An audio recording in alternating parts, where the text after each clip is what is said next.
Wangi semerbak di malam hari. Wangi melati menguar di kamar sempit yang kini kutinggali. Aku tak takut, malah merasa tenang dan serasa terhipnotis dengan wangi yang begitu semerbak aroma bunga melati ini. Sosok wanita berbaju putih itu menatap sedih. Menatap aku tanpa ekspresi. Kenapa harus datang awal sekali? Tak bisakah datang sedikit lebih lama agar aku bisa menikmati harum bunga ini sedikit lebih lama? Gerutu batinku yang sedikit kecewa. Sosok itu tak bergerak sama sekali. Dia hanya diam dengan wajah sendu, menatap tajam namun kosong. Apa, kamu mau gangguin saya?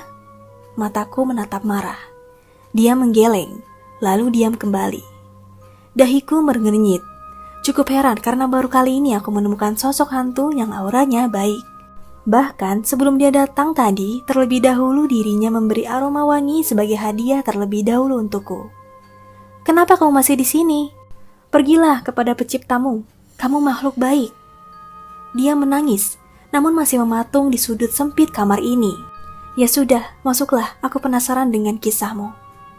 Namanya Melati. Wanita baik namun tak sebaik nasibnya. Wanita yang dipelet oleh laki-laki bernama Burhan.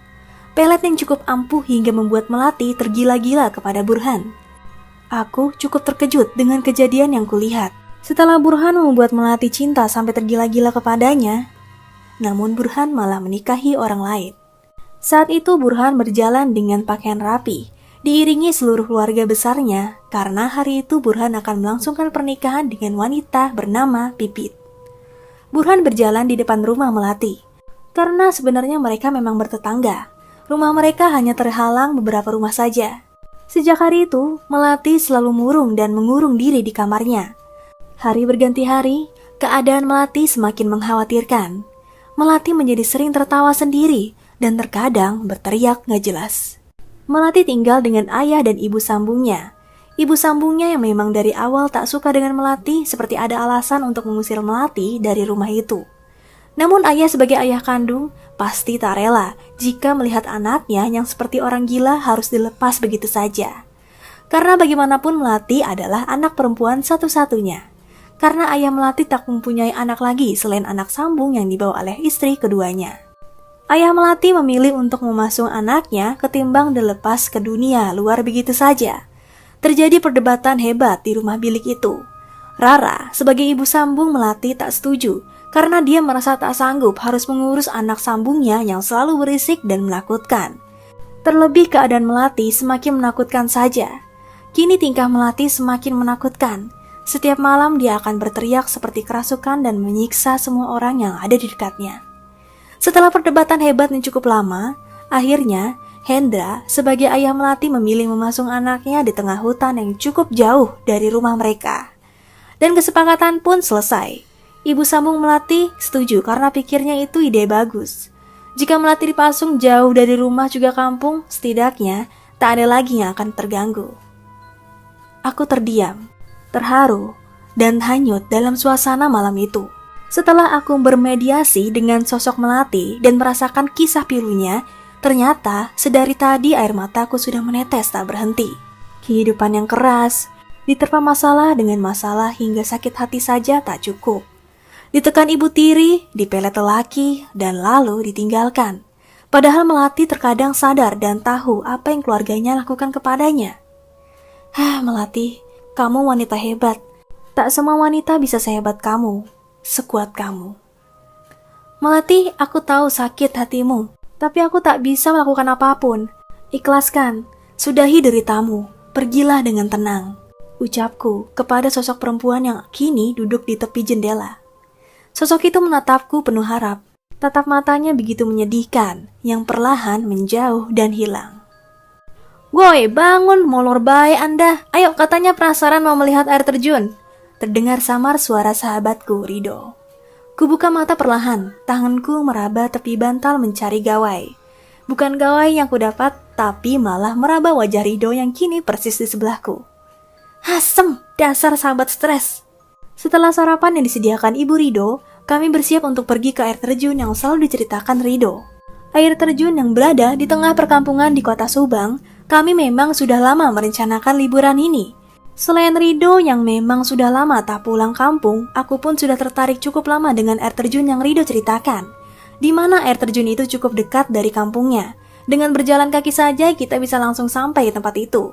Kata Rido, air terjun ke rumahnya hanya sekitar 3-4 km saja. Jadi berjalan kaki saja sah-sah saja, karena memang hanya bisa diakses dengan jalan kaki saja katanya. Dalam perjalanan kita bersenda gurau, ngalir ngidur, ngebahas yang tak penting menjadi satu humor yang akan berakhir terbahak. Kami memang serandom itu. Kami bersahabat memang sama-sama orang aneh. Orang yang ngebahas sapu lidi saja bisa sampai ketawa. Pokoknya, dalam satu tim kerja hanya kita berdua orang yang tak pernah merenggut pemikiran beban hidup. Kita seperti orang yang lurus-lurus saja, seperti manusia tanpa beban. Dok, di kampungmu pernah ada perempuan bernama Melati? Tanyaku asal saja, karena tiba-tiba terpikiran kejadian semalam. Maksudnya Ibu Melati yang dipasung di hutan? Jawab Rido santai. Lah, emang dia masih hidup? Aku kaget karena Rido menjawab seolah Melati masih hidup. Dia mah gak bakalan mati, Res. Orang kena kutukan sendiri. Tar dulu. Kamu tahu dari mana tentang Ibu Melati? Kini malah Rido yang terlihat kaget.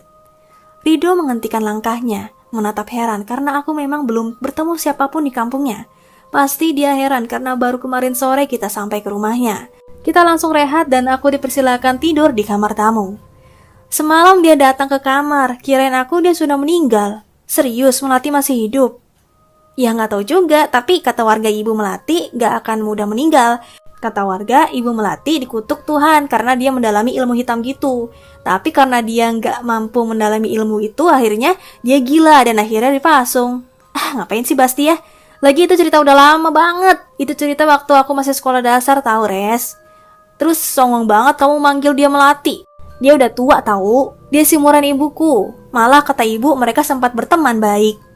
Oh gitu, jawabku. Aku sengaja tak memperpanjang obrolan tentang Ibu Melati, karena memang Rido sepertinya tak tahu apapun. Namun heran juga, kenapa semalam sosoknya malah datang seolah dia sudah meninggal.